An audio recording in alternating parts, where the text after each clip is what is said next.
नमस्कार मित्रांनो, कसे आहात? बरे आहात ना? मित्रांनो, घरातील एखादा माणूस खूप त्रास देत असेल तर आपण काय करू नये? रोजच्या जीवनात वेगवेगळ्या माणसांना आपण भेटत असतो.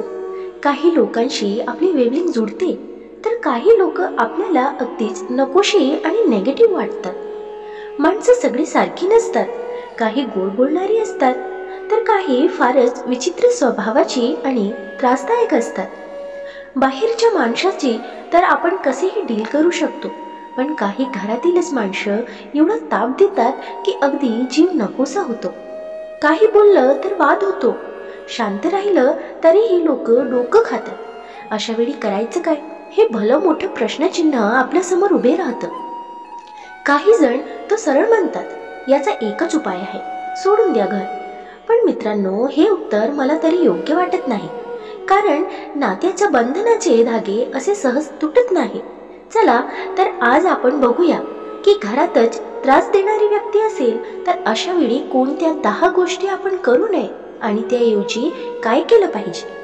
नंबर 1, वाद झालाच तर लगेच भिडायचं नाही. कोणीतरी त्रास देत आहे म्हणून आपणही लगेच जोरात भांडण सुरू केलं असं करू नका.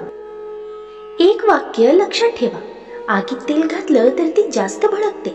समोरचा त्रास देतोय म्हणजे तो आधीच संतापलेला आहे.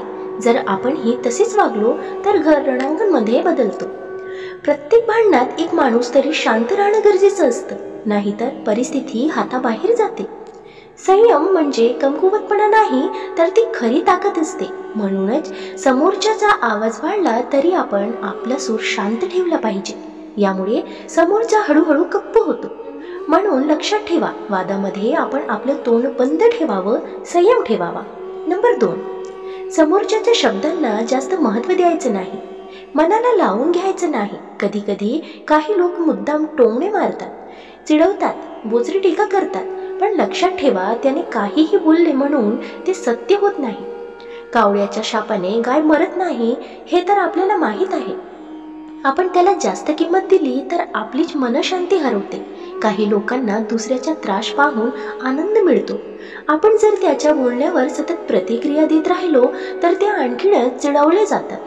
म्हणूनच काही वेळा एका कानाने ऐकायचं आणि दुसऱ्या कानाने सोडून द्यायचं. त्याने काय बोललं हे महत्त्वाचं नाही, आपण त्याला किती महत्त्व देतो हे महत्त्वाचं आहे. मित्रांनो, स्वतःची मनशांती जपायची असेल तर काही गोष्टी सोडून द्यायला शिका. नंबर 3, घरात तणाव असेल तर बाहेरच्या कुणाकडूनही लगेचच सल्ले घेऊ नका. घरात कोणीतरी त्रास देत असेल तर लगेच बाहेरच्यांकडे धाव घेऊ नका. बाहेरचे लोक कधीही आपल्या घरातील प्रत्येक गोष्ट समजू शकत नाही.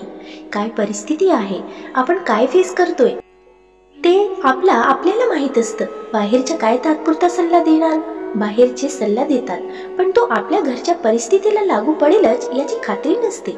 वडीलधारी मंडळी काही वेळा परंपरागत उपाय सुचवतात. प्रत्येक वेळी तेच योग्य असतील असंही नाही. काही मित्रमैत्रिणी मुद्दाम भडकवतात, असं होणारच, तू त्याला जाऊन भेट, घाबरू नकोस, वेळ आली तर हात उचल, झोडून काढ. हे योग्य नाही मित्रांनो.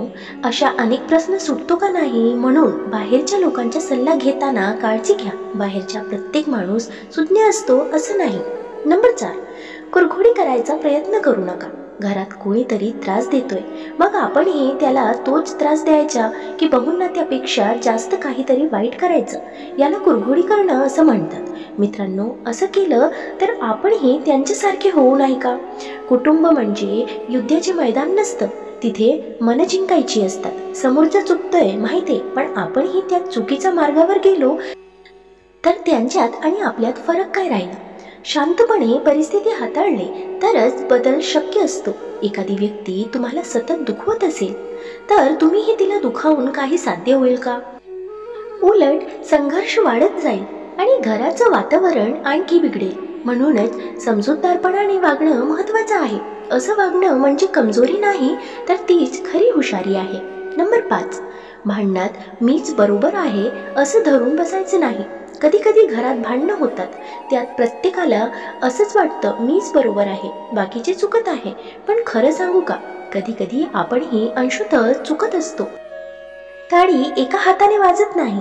दुसऱ्याच्या जागेवर जाऊन विचार केला की मग वेगळं सत्य समजतं. समोरच्या व्यक्तीच्या जागी स्वतःला ठेवा आणि मग बघा, कदाचित त्यालाही काही समस्या असेल. एखादा माणूस त्रास देतोय म्हणजे त्याच्या मनात काहीतरी दुःख आहे, काहीतरी राग आहे. त्या मुळाशी जाऊन बघितलं तर कदाचित उपाय मिळेल. नेहमीच मी बरोबर असं गृहीत धरलं तर संवाद कधीच सुधारत नाही. समोरच्याच्या ऐकण्याची सवय लावली तरच तोही आपलं होईल. मी असं म्हणत नाही की समोरच्या बरोबरच असतो, पण थोडं समजूतदारपणाने आपणही ऐकून घ्यायची सवय लावून घेतली तर कदाचित समस्या सुटू शकते. नंबर 6, घर सोडून जायची धमकी देऊ नका. काही जण वादात चिडून सरळ म्हणतात, आता बस झालं, मी हे घर सोडतो. पण हे प्रश्नावरचे उत्तर आहे का? मित्रांनो, नातं टिकवायचं की ते तोडायचं हा निर्णय जरा शांत डोक्याने घेतला पाहिजे. भावनाचा भरात घेतलेला निर्णय नेहमी चुकीचा ठरतो. भांडण झाल्यावर लगेच घर सोडण्याचा विचार मनात आणू नका. काही वेळा रागाच्या भरात बोललेली अशी वाक्य नात्यांमध्ये कायमस्वरूपी मोठे वाद निर्माण करू शकतात. घर हे घर असतं, ते केवळ 4 भिंतींनी बनवलेले नसतं, ते प्रेमाने बांधलेलं असतं. हे कायम लक्षात ठेवा. जितकी आपुलकी तुमच्या घरात तुम्हाला मिळते तितकी बाहेरच्या जगात कोणीही देऊ शकत नाही. तो एक वाईट व्यक्ती असेल, पण घरात इतर व्यक्ती तर असतीलच जे तुमच्यावर प्रेम करतात, तुम्हाला आपलं समजतात. त्यांचाही विचार करा आणि वाईट विचार मनात आणू नका. नंबर 7, भूतकाळ उकरून काढायचा नाही. कधी कधी आपला भूतकाळ अतिशय वाईट असतो. याला घरातील तीच व्यक्ती कारणीभूत असते. आपल्याला या गोष्टीचा विचार करून अतिशय त्रास होतो. म्हणूनच ती व्यक्ती आपल्याला नकोशी झालेली असते. यामुळेच भूतकाळ कोण चुकलं, कोण चांगलं वागलं यावरून घरात अनेकदा वाद होतात. मित्रांनो, गाळलेल्या जुन्या गोष्टी पुन्हा उकळल्या की त्या अधिक दुर्गंधी देतात. तसंच भूतकाळातील गोष्टी त्रासच देतात. भांडण झालं की काही लोक लगेच जुन्या चुका आठवायला लागतात.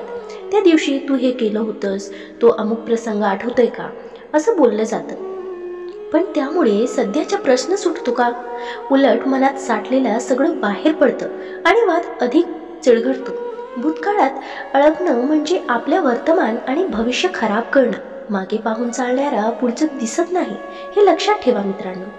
नंबर 8, इतरांच्या बोलण्यावर लगेच विश्वास ठेवू नका. काही लोक मुद्दाम घरात भांडण वाढतात. तो मुद्दा तुझ्याबद्दल असं बोलला की मी तुझ्यावर टीका केली असं सांगणारे असतात. पण हे खरं आहे का? काही लोकांना 2 माणसात फूट पाडायला आवडते. त्यामुळे कोणत्याही बोलण्यावर लगेच विश्वास ठेवू नका. हेतू समजून घेतल्याशिवाय निर्णय घेऊ नका. घरात शांतता ठेवायची असेल तर प्रत्येक गोष्ट तपासून पहा आणि मगच त्यावर विश्वास ठेवा. नंबर 9, कोणीच मला समजून घेत नाही असं सारखं म्हणून स्वतःला भांडणात बळीचा बकरा बनवू नका. कधी कधी वाटतं हे सगळे मला चुकीचे समजतात, मीच एकटा आहे, पण ते खरं नाही. आपल्याला त्रास होत असेल पण त्याचा अर्थ असा नाही की संपूर्ण जग आपल्या विरोधात आहे. स्वतःला समजणं म्हणजे नकारात्मकतेत अडकणार आयुष्य. कोणताही प्रश्न कायमचा नसतो. तुम्हाला जे वाटतं तसं समोरच्यालाही वाटत असतं. म्हणून स्वतःला कधीच एकटं समजू नका. स्वतःला चांगल्या सवयी आणि छंद लावून घ्या. सकारात्मक लोकांकडे आणि गोष्टींकडे पहा. नंबर 10, हिंसक किंवा टोकाची कृती करू नका. कधी कधी राग अनावर होतो, पण रागाच्या भरात घेतलेला निर्णय चुकीचाच ठरतो. क्रोधाचा अंतिम परिणाम नेहमी पश्चाताप असतो, हे लक्षात ठेवा. वाईट विचार मनात आले की लगेच याचा पुढील परिणाम काय होईल याचाही विचार करायला शिका. घरात भांडणं झाली म्हणून हात उचलणं, घरातून निघून जाणं, टोकाची कृती करणे याने प्रश्न सुटत नाही. उलट ते आणखी गुंतागुंतीचे होतात.